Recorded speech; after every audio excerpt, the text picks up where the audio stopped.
Every night, as soon as moonlight bathed the castle walls, an eerie silence fell over the palace. The great oak door to the chamber of the 12 princesses was secured with an iron lock so massive that no key in the kingdom could open it without permission. No one could enter, no one could leave. Yet every morning, the same baffling discovery greeted the court. All 12 pairs of the princess's delicate shoes were worn to tatters, soles shredded, heels scraped raw, as though the girls had twirled through endless hours of wild, secret dancing. The guards scratched their heads in confusion. The royal sorcerer muttered incantations but found no answers. Whispers spread like wildfire through the kingdom. Perhaps a hidden passage snaked beneath the stones, or maybe the princesses slipped away at midnight to meet mysterious suitors. Some spoke of enchantment, others of a quiet curse. The king, weary of worry and riddles, could bear the mystery no longer. In a voice that echoed through the great hall, he made a proclamation that set every young man's heart racing. "Whosoever unravels the secret of my daughter's ruined shoes shall choose any one of my 12 princesses for his bride, and after my days are done, he shall wear the crown as the next king." Word flew across borders. Knights in gleaming armor, wealthy lords, and far-off princes arrived at the palace gates, each convinced the puzzle was simple and the prize within reach. They took their turns keeping vigil outside the locked door, swearing they never closed their eyes. Yet dawn after dawn, the shoes lay in ruins once more, torn, scuffed, utterly spent. Hope began to fade. The king grew more disheartened with every failed attempt. Then, on a quiet afternoon, a solitary young man appeared at the city gate. He carried no sword, rode no fine steed, and bore no noble crest.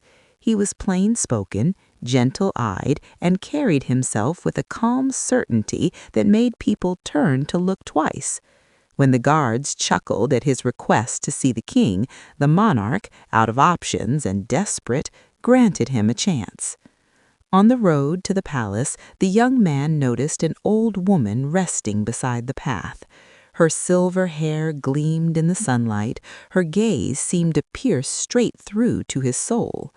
In a frail voice, she asked, "Dear lad, might you spare a morsel? Hunger has been my only companion today." Without a second thought, he emptied his satchel, giving him every crumb he possessed. She studied him for a long moment, then smiled as though she had recognized an old friend. "You are not like the others," she murmured. From her worn basket, she drew a simple, threadbare cloak. "Wear this at midnight," she instructed. "It will render you invisible. Slip into the princess's chamber unseen, but heed my warning above all else. Do not taste a single drop of anything they offer you." Grateful beyond words, he bowed low and accepted the gift. For the first time since arriving, hope flickered brightly in his chest. That night, the heavy door thudded shut and the lock snapped into place. The young man sat before it, the cloak folded in his lap, pulse quickening. He told himself, just stay awake until the witching hour, just see how they vanish. Soon the door creaked open a sliver. The eldest princess glided out, holding a goblet of pale golden liquid. Her smile was warm, her voice honey-sweet. "You must be so weary. We made this refreshing juice to keep your strength up." The old woman's warning rang in his ears, yet the princess looked so kind, so innocent. Politely, he accepted the cup and took 2 small sips. Moments later, darkness rushed in like a tide. He slept until sunrise, waking to find the shoes destroyed once again. Shame burned in his throat. The second night, he vowed to resist temptation. He kept his distance when the sixth princess appeared with a fragrant glass of orange nectar. "Just one sip," she coaxed. Thirst clawed at him, but he drank anyway, and again the deep, unnatural sleep claimed him. In the morning, the king's voice was heavy with disappointment rather than anger. "One more night. Fail again, and you will share the fate of those before you." On the third and final evening, the young man steeled himself. When the youngest princess offered a silver tray bearing a sparkling drink, he accepted it with a courteous nod, and the instant her door closed, he tipped every drop into a nearby earthen jar.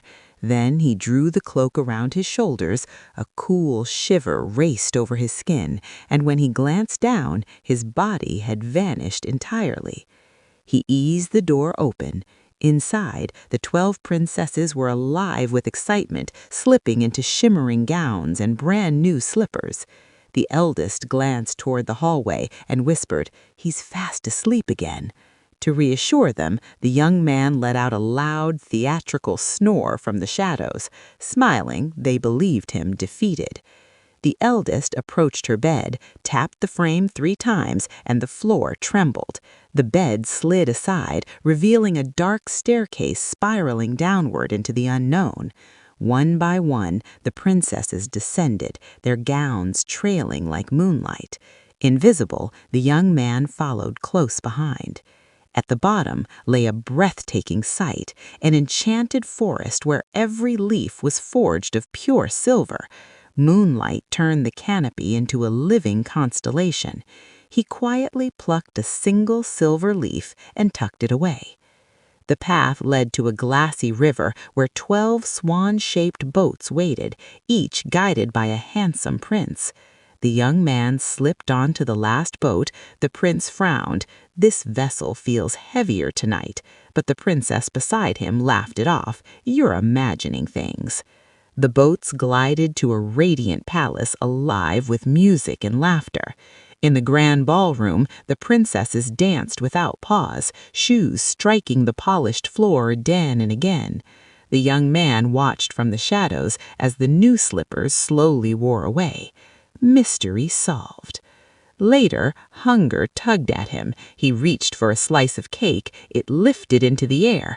The youngest princess gasped, "My cake is floating!" But her sisters only shrugged. "You're seeing things." They danced until the first pale light of dawn touched the sky.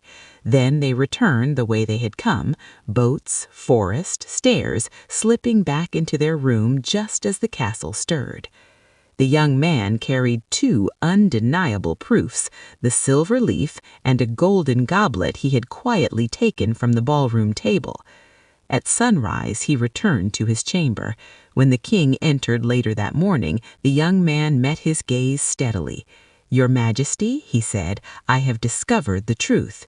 He recounted every detail, the hidden stair, the silver woods, the swan boats, the underground palace, and presented the glittering evidence.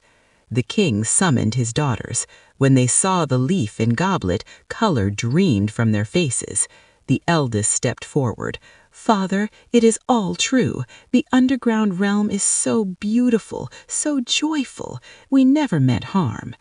The king exhaled slowly, sorrow mingling with understanding. "My daughters, I do not fault you for craving wonder, but secrets of this kind carry danger. I am grateful the veil has lifted." Turning to the young man, he said, "As I vowed, you may choose one of my daughters for your wife." The young man's eyes moved along the row of princesses. During those watchful nights, he had noticed the youngest most of all, gentle, thoughtful, quietly regretful each time she deceived him. "Your Majesty," he said with a respectful bow, "I choose the youngest princess." She blushed, but her smile was soft and genuine. She had come to admire his patience, his courage, and the kindness he showed even after her tricks. A magnificent wedding followed. Music rang through the halls, blossoms adorned every arch, and the entire kingdom rejoiced. Afterward, the secret stair was sealed forever. The tale of the 12 dancing princesses became a cherished legend, reminding all who heard it that no secret remains hidden forever, that honesty is the truest path, and that a single act of kindness, such as sharing one's last meal with a stranger, can open doors no one else can see. And so the kingdom lived on, wiser, kinder, and ever watchful for the quiet magic that sometimes waits just beyond